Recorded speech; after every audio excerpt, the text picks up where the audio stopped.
उसके बाद बड़ी धांधले की बातें हो रही हैं और बहुत सारी चीज़ें हो रही हैं, तो उसके बारे में कुछ कहना चाहेंगे सर? मैं दो बातें कहना चाहता हूँ कि ये जो भी बातें चल रही हैं ये सोशल मीडिया में चल रही हैं, जो एक तरह से जिम्मेदारी का भरा मीडिया नहीं है। एक बात तो ये है, जो उसमें कुछ कह देता है उसका जिम्मेदारी नहीं लेता है कभी। और दूसरी बात यह है कि जब कोई भी एग्ज़ाम आप बड़ा इस तरह का बड़ा एग्ज़ाम करते हैं, बड़ा परिणाम निकालते हैं, तो उसकी तुरंत आलोचना होने शुरू हो जाती है, जो बेसिकली उन कैंडिडेट्स के द्वारा होती है जो उसमें सेलेक्ट नहीं हो पाए हैं।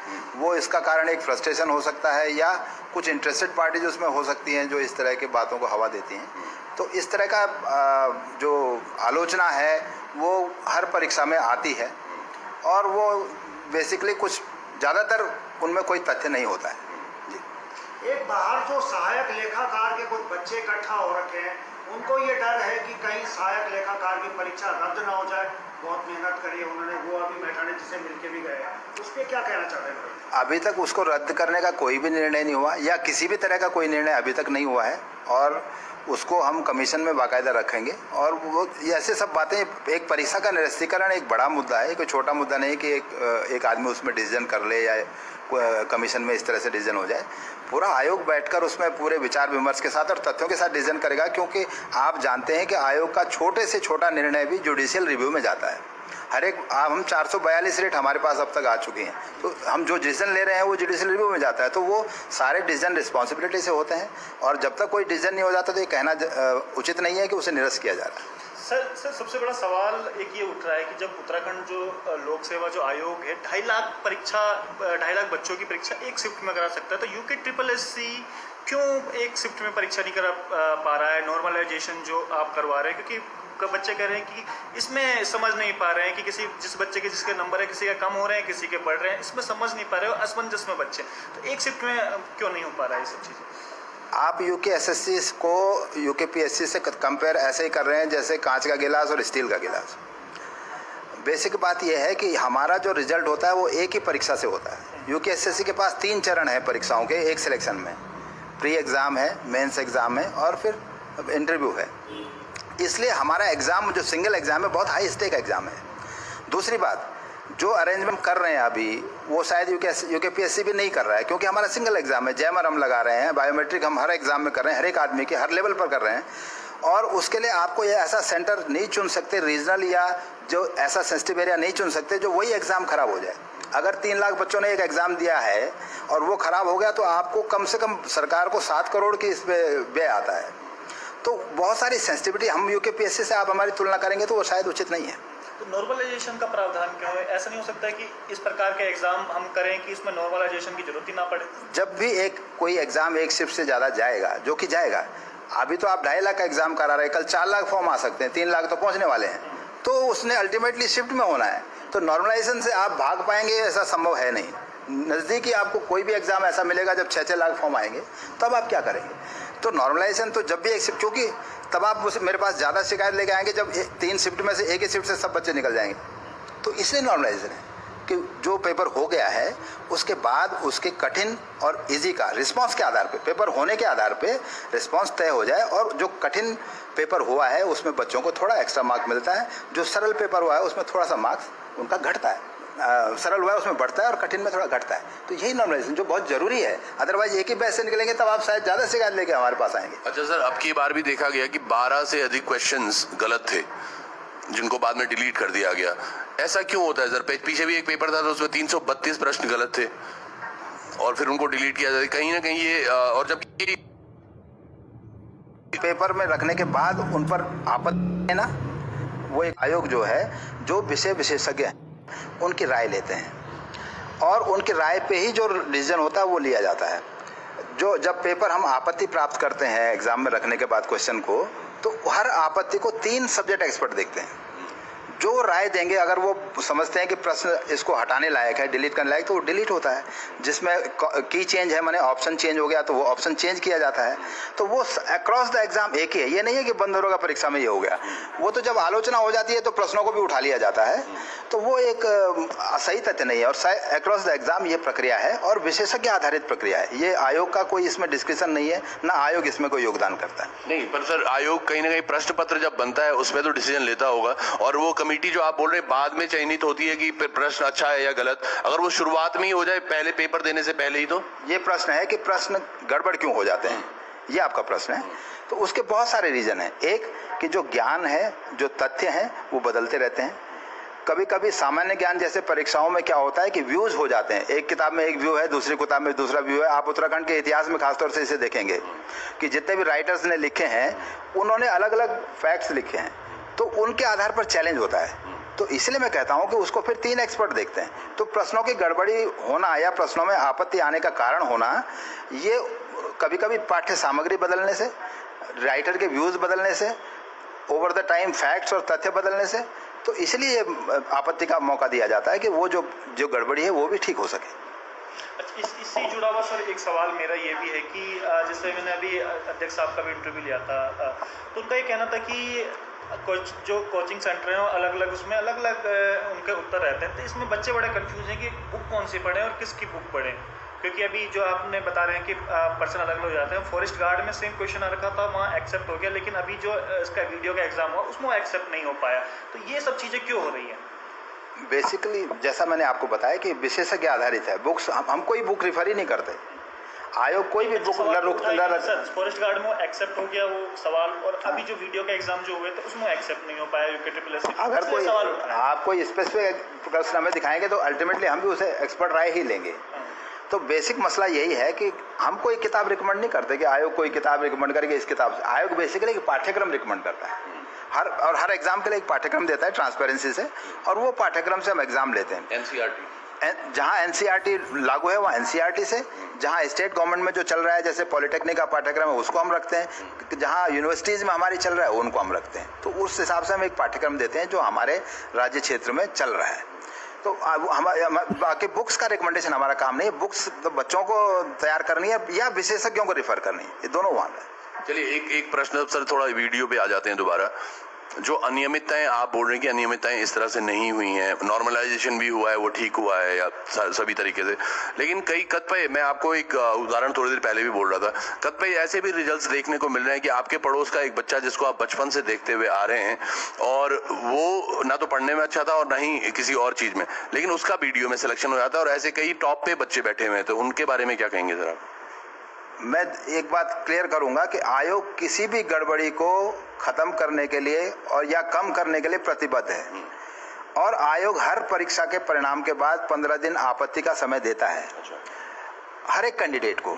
तो कोई कैंडिडेट अगर कोई शिकायत करना चाहता है तो वो तथ्यात्मक शिकायत करे, न कि सोशल मीडिया में अनर्गल बातें करे। जिम्मेदारी उनको भी लेनी चाहिए जिन्होंने देखे। जैसे आप कहें कि कोई पड़ोस में रह रहा है तो दिख गया, तो किसी ने देखा है तो वो उसका बात रखे।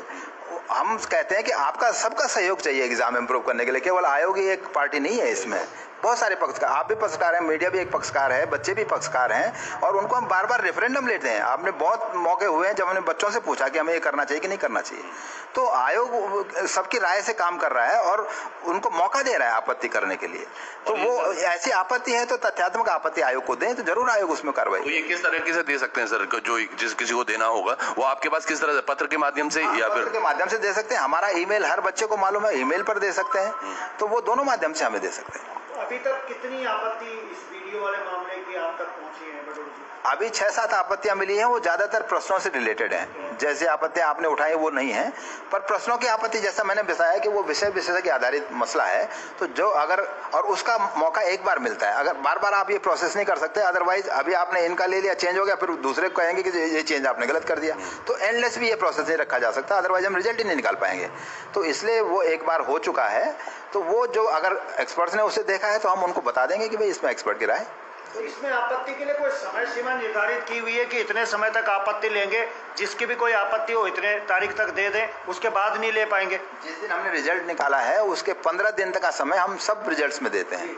वो दो कारण है उसे देने के। एक कि 2.5 लाख के बच्चों के डेटा के इससे रिजल्ट डेटा से उठाता है रिजल्ट को, तो कोई बच्चा हो सकता है कैटेगरी वाला छूट जाए जिसके नंबर भी हैं, वो आपत्ति करना चाहे। दूसरी तरह की ये आपत्ति हो सकती है जो आप कह रहे हैं कि हमें और आपत्ति है इस परिणाम पर, तो वो आपत्ति भी वो दे सकते हैं। नहीं सर, एक बड़ा, अब ये तो आम जनता है जिनके हम प्रश्न आप तक पहुंचा रहे हैं, उसमें एक ऐसा भी था कि 2016 में एक व्यक्ति ने पेपर दिया था, तब उसका 8वां नंबर आया था, और अब फिर दिया है तो उसका अब 3रा नंबर आया है, जबकि 2016 में अन्य अनियमितताओं के बाद वो पेपर कैंसिल करा दिया गया था। तो 2016 से लेकर 2022 तक उस व्यक्ति ने और पेपर नहीं दिए, अगर दिए भी हैं तो मुझे ध्यान शायद आ रहा है कि बंदरोगा में उनके केवल 46 नंबर हैं और यहाँ पे वो टॉप कर रहे हैं। हाँ, तो ये तो ग्रेजुअल बढ़ रहे हैं, आप कह रहे हैं 8 नंबर आए, फिर 46 आए, फिर अब उनके 70-72 या 8वें नंबर पे, 8वें पायदान पे थे वो पहले। अच्छा। आपके रैंकिंग में 8वें पायदान पे थे, अब की बार वो 3रे पायदान पे हैं, लेकिन इससे पहले जो बंदरोगा पेपर हुआ उसमें 46 नंबर है। ये एक कारण नहीं हो सकता। जो बच्चा 6 साल से तैयारी कर रहा है तो कोई बच्चा कभी भी इम्प्रूव कर सकता है, और एग्जाम, हर एग्जाम अलग अलग होता है। कोई एग्जाम किसी के लिए अच्छा हो जाता है, यही एग्जाम दोबारा होगा तो दूसरे कैंडिडेट के लिए अच्छा हो सकता है। तो एग्जाम का एक एग्जाम, हर एग्जाम अलग है और हर बच्चा इम्प्रूव करता है तैयारी के साथ साथ। तो ये आप नहीं कह सकते कि उसकी तैयारी नहीं थी इसलिए नहीं हुआ या कोई गड़बड़ी हो गई। गड़बड़ी का कोई तथ्य होना चाहिए, मेरा कहना है। बडोनी जी, जिस तरीके की अफवाहें बाजार में हैं, उसके बाद में आयोग क्या निर्णय लेने वाला है? जिस तरीके की अफवाहें चल रही है मार्केट में बीडीओ भर्ती को लेके, क्या कुछ आयोग सोच रहा है, क्या कुछ करने वाले हैं आप? अफवाहों पे निर्णय लेना तो कोई संभव है ही नहीं जब तक तथ्यात्मक बात ना हो, क्योंकि परीक्षा के बारे में ऐसा निर्णय लेना वो उन कैंडिडेट्स के लिए बहुत ज़्यादा घातक हो जाता है जो सेलेक्ट हुए हैं अपनी मेहनत से। तो उनका भी ध्यान रखना बहुत ज़रूरी है। और कोई भी परीक्षा के लिए जांच का या किसी भी बात का निर्णय लेना अफवाह के आधार पर नहीं हो सकता या सोशल मीडिया में उठाई गई बातों के आधार पर नहीं हो सकता। जब तक कोई तथ्यात्मक हमारे पास कोई बात नहीं है, आयोग उस पर निर्णय नहीं ले सकता। एक सवाल बहुत देर से सर ये लिख रहे हैं कि डोगरा जी एक सवाल पूछिए, ये पोस्ट कोड 52 की चयन संस्तुति कब भेजी जाएगी? वो तो एक चयन संस्तुति हम भेज चुके हैं और दूसरी चयन संस्तुति भी शीघ्र जारी करेंगे। चलिए, शीघ्र जारी होगी। चलिए, आप लोगों के अगर प्रश्न है, एक प्रश्न मैं भी तब तक पूछ लेता हूँ, एक तो बहुत जल्दी वन दरोगा का फिजिकल करवाए हुए 3 महीने से रुके हुए हैं हम लोग। हाँ, वन दरोगा में चूंकि माननीय न्यायालय का एक आदेश है कि एक पिटिशनर जो गए हैं उनका मुझे पिटिशन डिसाइड करना है, तो वो भी डिसीजन कुछ दिन में हो जाएगा। उसके बाद वन दरोगा का फिजिकल का कार्यक्रम हम जारी करेंगे। मतलब कब तक आने की उम्मीद है? 10-12 दिन में मुझे उम्मीद है कि ये काम हो जाएगा। पुलिस भर्ती को लेके भी सर बहुत सारे के सवाल है। हाँ, उस पर भी हमें बता दीजिए क्या पुलिस भर्ती की हम लोग तो तैयारी कर रहे हैं। हाँ। और उम्मीद है कि जल्दी हम फिजिकल का कार्यक्रम पुलिस विभाग जारी करेगा और हम एडमिट कार्ड जारी करेंगे। सर, जो सबसे बड़ा सवाल आ रहे हैं वो नॉर्मलाइजेशन को लेकर ही आ रहे हैं कि भाई एक इस शिफ्ट में पेपर होना चाहिए, क्योंकि बहुत कंफ्यूज बच्चे इसमें हो रहे हैं। तो कुछ यूके ट्रिपल भविष्य में ऐसी प्लानिंग कर रहा है कि एक ही शिफ्ट में पेपर कराए जाए पूरे के पूरे, ताकि कंफ्यूजन उत्पन्न ना हो पाए, किसी के बिल्कुल जिसके जितने नंबर आए हैं उसके उतने नंबर होंगे, कम ज़्यादा नंबर का ये फर्क ना पड़े। देखिए, मैंने जैसे आपको बताया, एक शिफ्ट के एग्जाम फ्यूचर में संभव ही नहीं होंगे। खासतौर से ऑनलाइन एग्जाम तो बिल्कुल संभव नहीं है। क्यों? क्योंकि सारे प्रदेश में कंप्यूटर नोड्स ही नहीं है। तो जितने जो इंफ्रास्ट्रक्चर आपके पास दिया है प्रदेश में है, अवेलेबल है, उसी के बारे में आप बात करेंगे। प्लस एग्जाम की प्योरिटी का बहुत बड़ा मसला है। जैसे मैंने आपको बताया, आपने यूकेपीएससी और हमें कंपेयर किया, तो वो प्योरिटी ऑफ एग्जाम का मसला हमारे लिए बहुत जरूरी, क्योंकि हमारे सिंगल एग्जाम से सिलेक्शन होगा। आप उन पे इल्जाम लगा रहे हैं कि प्योरिटी उनकी ट्रांसपेरेंसी नहीं, हम इल्जाम नहीं लगा रहे हैं, लेकिन हमारे पास एक ही मौका है। हम ये कह रहे हैं कि हमारे पास एक ही मौका है, तो हमें ज़्यादा सतर्क होने की जरूरत है। इल्जाम का तो सवाल ही नहीं है। यूकेपीएससी भी बहुत अच्छा सिलेक्शन कर रही है, पर हमारे पास एक है, उनके पास और सारे मौके हो सकते हैं, लेकिन हमारे पास एक मौका है सिलेक्शन का, एक स्टेप है। तो उसी स्टेप को टाइट रखना हमारे लिए बहुत ज़रूरी है, और वो एग्ज़ाम कराने से ज़्यादा ज़रूरी ये बात होती है। एग्ज़ाम तेज़ी से कराएं, बल्क में करा दें, उससे ज़्यादा जरूरी होती है कि प्योरिटी से एग्ज़ाम हो। तो इसलिए आप ये नहीं कह सकते कि मल्टीपल शिफ्ट के एग्ज़ाम नहीं होंगे।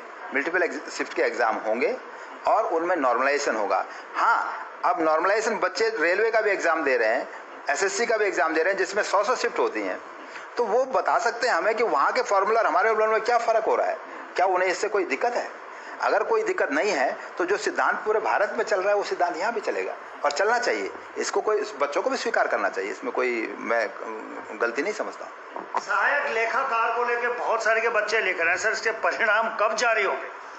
मैंने जैसे बताया आपको कि इसमें बहुत सारा, आप जानते हैं, बहुत सारा आंदोलन हुआ, बहुत सारे बच्चों ने कहा इसे कैंसिल करो, तमाम दबाव हुआ। और कुछ बच्चों से मैं बात कर रहा था, उनका कहना है दरअसल हुआ क्या कि 3rd शिफ्ट में जो लोग थे और 2nd शिफ्ट में जो लोग थे, इनको पेपर लीक, मतलब वो अपनी होगी पेपर लीक हो गए, तो उनको सारे क्वेश्चंस पता थे, इसलिए वो, क्योंकि ये बच्चा बोल भी रहा है वही, तो मैंने सोचा आपसे पूछ लेता हूँ। नहीं, पेपर लीक का कोई मामला है तो वही मैं कह रहा हूँ कि ये सब बात ऐसे लूज में कहने की नहीं है। कोई तथ्यात्मक बात है तो बच्चे जरूर हमारे पास शिकायत बताएं, तथ्य दें, तभी तो उसकी कुछ जांच होगी। ऐसे कोई जांच भी नहीं हो सकती है। तो अफवाह से कुछ नहीं होगा, और या आपके कहने से नहीं होगा।